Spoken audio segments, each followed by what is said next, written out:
He'll paint your noose like an old man. He's got you thinking about your death and you are frightened.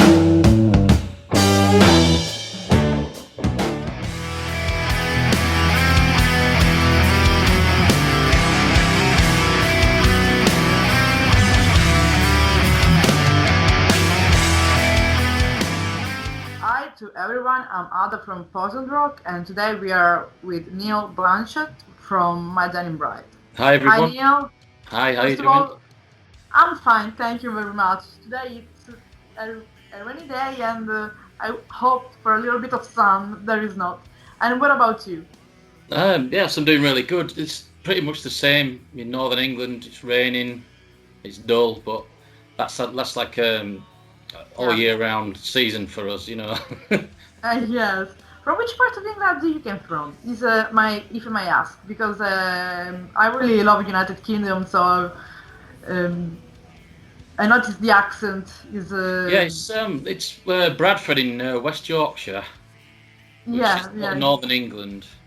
Yes. So A lot of people yeah. say we sound like the guys from Game of Thrones, you know, the wildlings. Similar sort of accent. I think that's what they based it on. So. Yes. I have many friends in the north of England, and found the accent is pretty the same, and I Yeah. like it. Anyway, this accent. So let's start. Of course, Neil, I wanted to start speaking a little bit about My Dying Bride. Yeah. So, what could you tell us about just a little bit about the band? Well, My Dying Bride is one of those things. It's a very unique band because there's plenty of doom metal bands out there, but none of them seem to sound like us. Like I said, the guys when they formed the band back in 1990, they were all basically starting off like death metal. And then they over the time they developed this sound which has become pretty unique. So, I mean, nobody else sounds like My Dying Bride. That's I know for sure. I noticed pretty well. I mean, you joined the band with the Ghost of Orion. You think that your sound improved the way of composing of the band? Well, actually, when I came into the band, the recording process had already began. So all the guitars were already recorded. So unfortunately, I didn't actually get to play on the album.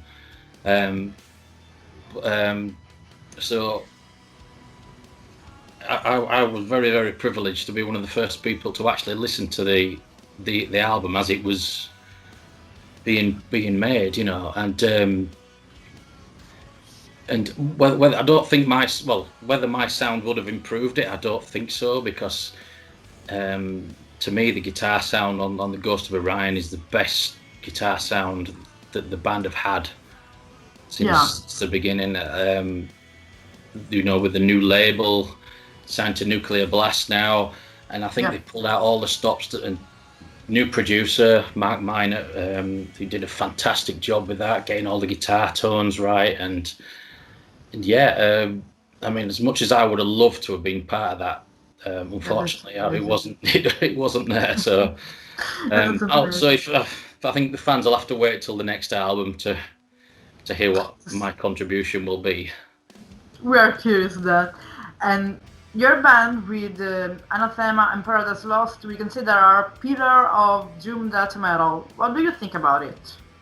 Yeah, I think it's those three bands in the early 90s were all formed around the similar sort of time. I mean, Paradise Lost probably came first, actually, but like I said, I mean, it's a sound that's been very, very unique to the north of England.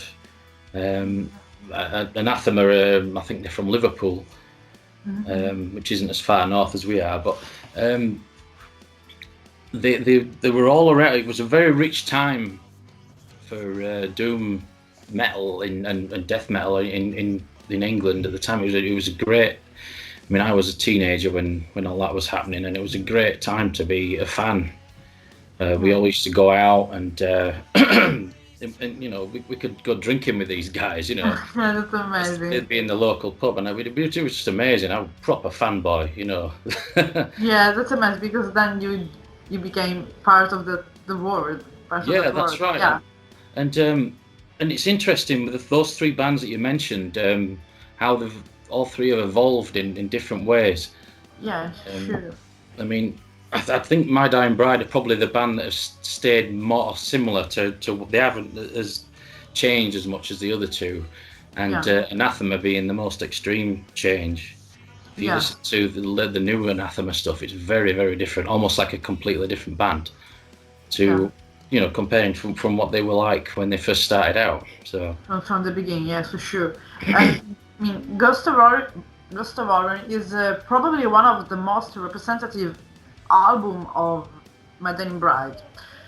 What could you say about this album in the songwriting, the composing, even if you joined when it were actually composing that album? yeah, I think I'm in a rare position where I can look at that album as a fan as well as somebody who's been part of the band.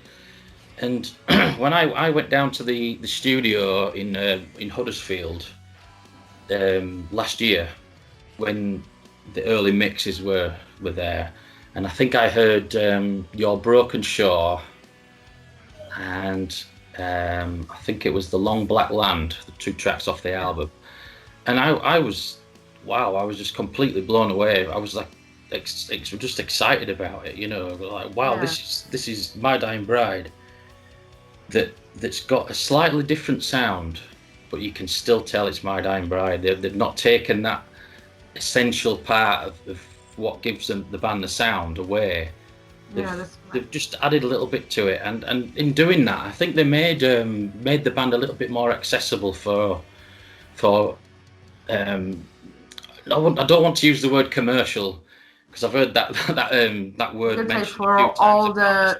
for all the metal fans. Yeah. For the rock. Yeah. Fans, say. I think people who fans of bands like maybe like your Iron Maidens, your Metallicas, and things like that, they might listen to this and think, "Wow, this music's really good."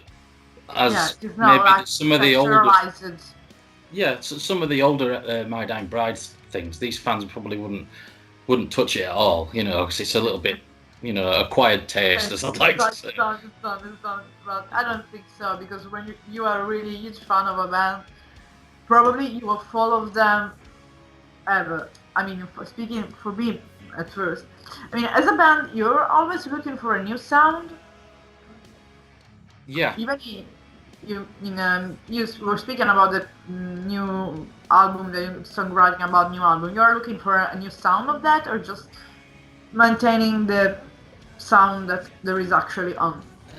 I think, I mean, all the songs were written, obviously, with Andrew Craig and the other guitar player. He wrote all the guitar parts for these songs, and I don't think it was done intentionally to sound different. I think it's just what came out at the time, and I mean the vocal sound on the album that Aaron has done is, I mean, he's done a splendid job with it. But it's I think he's double tracked or triple tracked on some of the vocals, and while he was going through all these personal problems, which I'm sure you know about, he went in the studio and he found it really difficult, and having Mark Minor, the new producer, there to encourage him to try different things. And I think it's paid off, because it does sound, some of the songs sound really epic, you know, especially vocally. But I think as far as searching for new sounds, I think it's important for the evolution of music for people to try something new, but not to take away the identity of the band. So, you know, something like it's not forced. Something that happens naturally. I mean, I mean, as an example, a band like Slayer. You know when you buy a Slayer CD, you know it's going to sound like Slayer. Yeah, like and completely kicking everyone else. Yeah, I know. it's that's great, but It's I mean, it's like the same sound most of the time. I yeah, mean, yeah, but it's nice to change little bits now and again, you know. yes, Yeah, because you know what could you expect from that band, but maybe with Denim Bride, you don't know what you could expect for the next album. It's like a sort yeah. of yeah, it's not a surprise.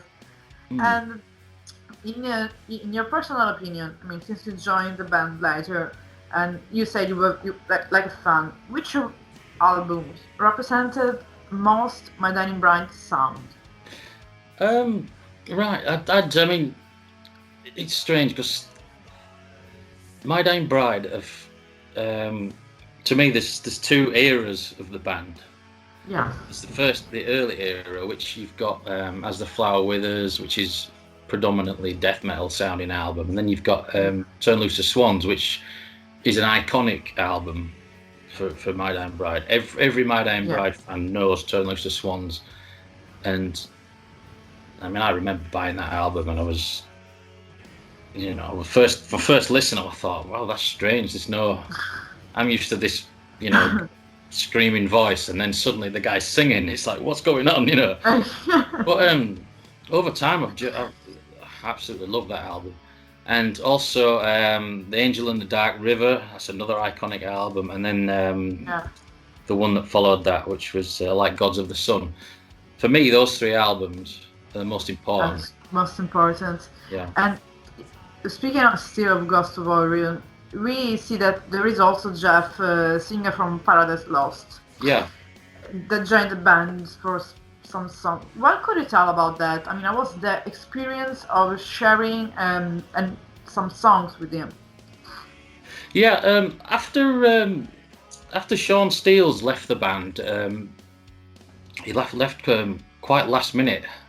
In fact, I actually, when I joined the band, Sean was the drummer in the band. So a lot of people don't realise I actually started to audition and rehearse early on before Jeff Really? Singer actually came in, and Jeff was drafted in really last minute. It was Mark again, the album producer. He said because he plays in a band called Kill to This with Jeff, and Yeah. and he recommended. He says, "Oh, I can get Jeff." It turns out his drum kit was already in the studio as well. So, and he came in and did an amazing job. So, but Jeff's a great guy. Obviously I've not played live with him, but I've rehearsed with him. I've spent a fair bit of time with him, and he's become a good friend really quickly. Actually, he's a very talented drummer as well. So That's great. And Imagine Brian, why the choice of using violin? Maybe it's due for some classical music influences. yeah, I think well the violin was introduced early on in the band's career, and it was from what I can gather, it was an experiment that paid off pretty much really well because It's stunning completely the use of violin. It's amazing. I couldn't tell you about any classical influences because I mean Sean, the current violinist, he's played in various orchestras, you know, as he's been growing up. So there must be something there because you don't. A heavy metal fan doesn't just go, right, I'm going to be a heavy metal violinist, because it's unheard of, isn't it? So Sure. yeah, and I think it's really paid off because on all their albums, the band's albums that it's been used, it's really effective. And Ghost of Orion, we also used a cello as well.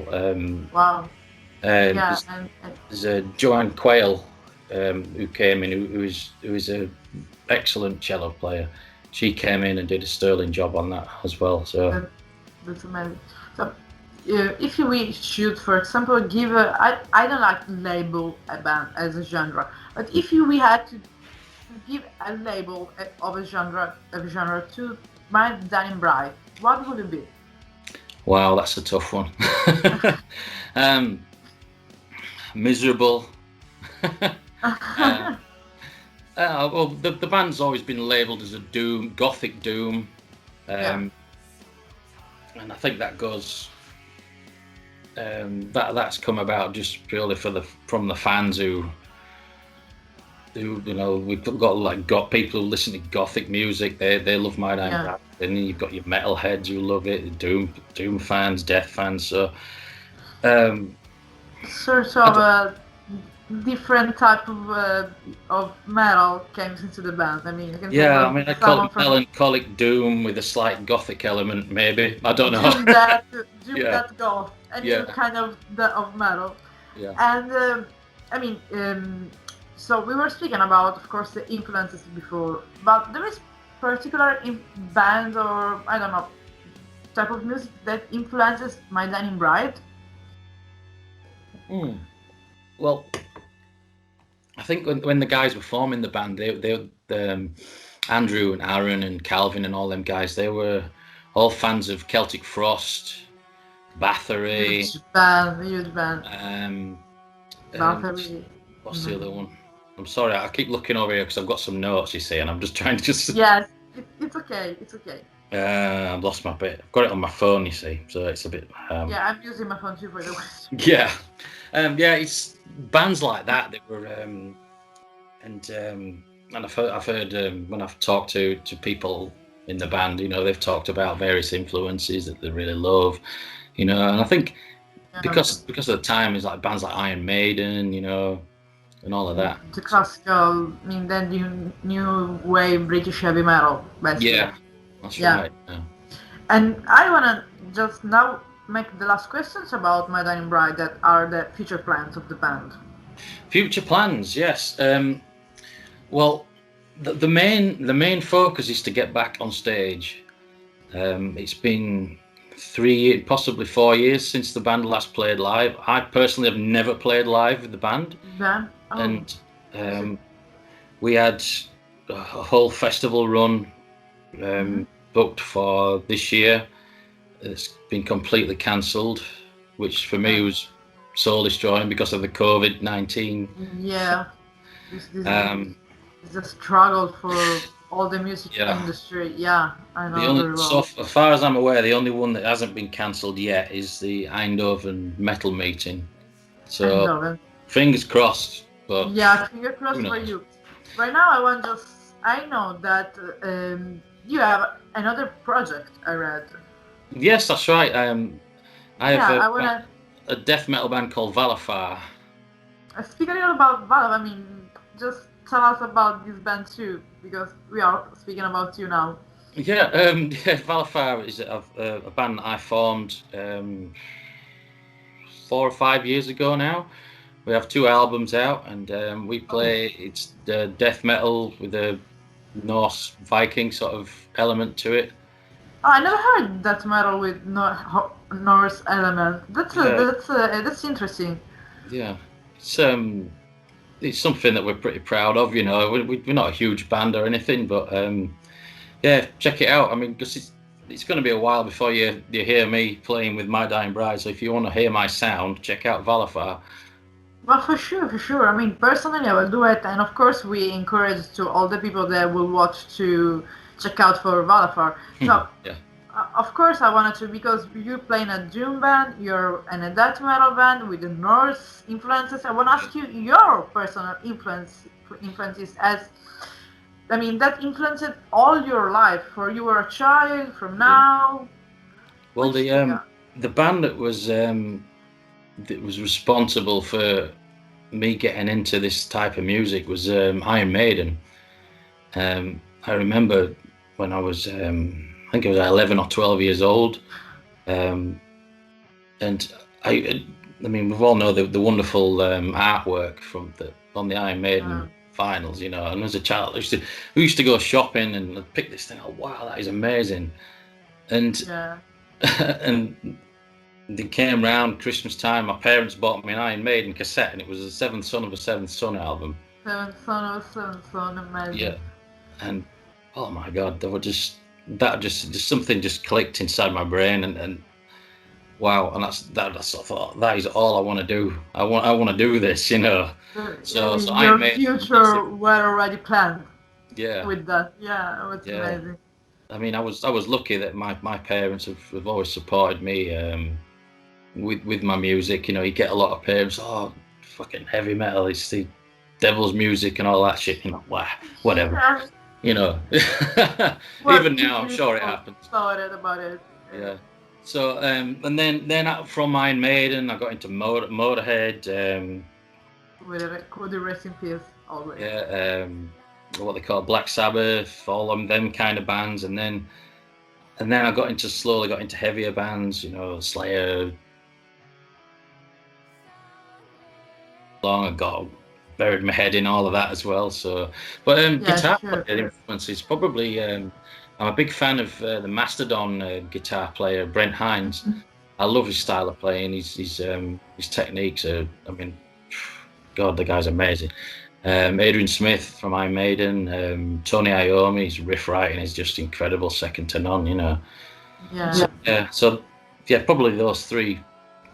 Out of Yeah. all. So, and Rena, I mean, it's really similar, but a little bit more specific. If you have to choose just 5 albums or 5 songs or 5 artists Yeah. that formed you as musician or also as you as person, what would you choose? Right. Well, I've already said one, the Seventh Son of a Seventh Son album. Seven song, yeah. I mean that is, We have four. yeah. I mean the Seventh Son is just it's a classic. It's the musicianship on that album, the production, everything, and it was just it paved the way for who I am today. Yeah. The other probably the other album, the first Black Sabbath album. I remember buying that, and in fact, no, it was a friend of mine. He used to live across the street from me when I lived with my parents, and he was a bit older than me, and he invited me over to his house, and he says, "Oh, Neil, you've got to check out Black Sabbath." So, and he put this album on, and the opening track on that album, I presume you've heard it. It starts off with a thunderstorm, and Yeah. and then the very first Doom riff ever written by Tony Iommi on that album that kicked off, That's and it's just amazing. everything from the album cover. It's just sinister, it's just dark, and it's brilliant. That's the second one. Third album. Oh, let's think. I've got what I'm thinking. I've got these written down on here somewhere. Just bear with me worry. a second.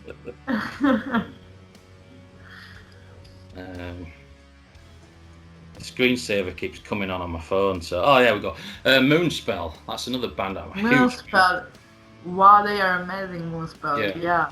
The Wolfheart album. I remember going to see Moonspell playing there, in the club in Bradford where we live, and saw them live, and absolutely mind blowing. And I've been a massive fan of those guys since then. So. The other album is Shades of God by Paradise Lost.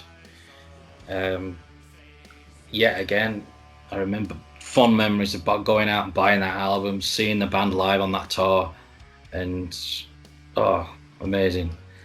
And the last one is My Dying Brides, Turn Loose the Swans. Yes, that's amazing. Of course, because before you were a fan, so just it's normal. It formed you, and then you joined the band. That's amazing. This should be like probably the dream of every musician, of every guy, every man. Join the band and love. I mean, I can't remember when I got the call to ask if I wanted to try out for the band. I was like, no, I can't do that.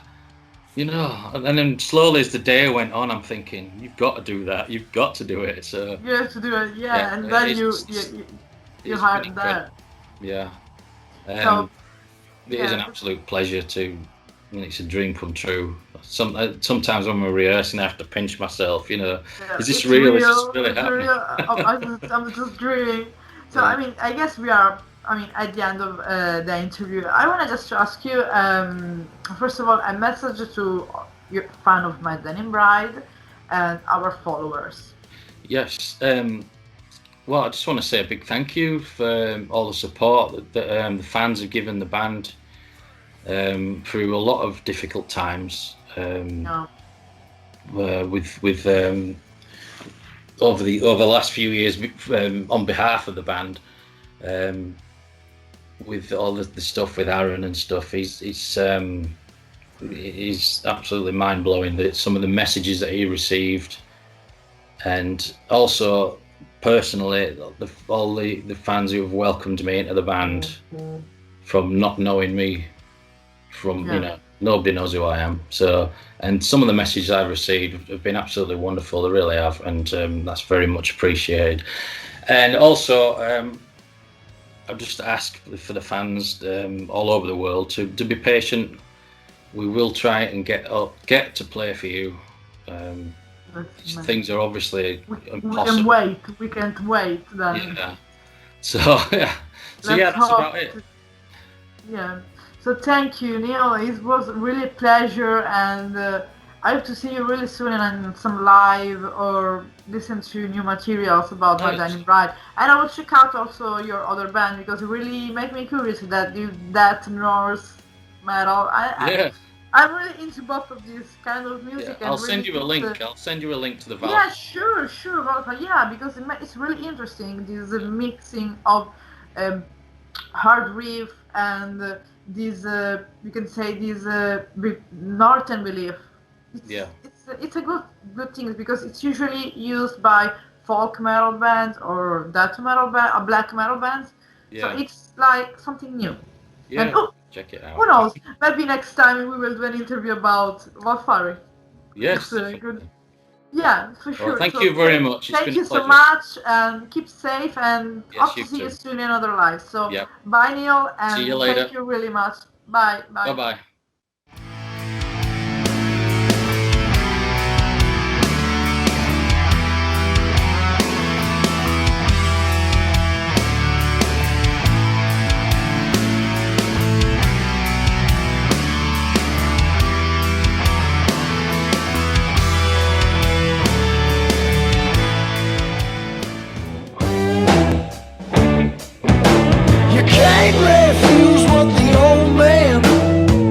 To the preacher during the sermon, he's a saint to the fools of the old land, but we can see straight through the tricks that he is turning.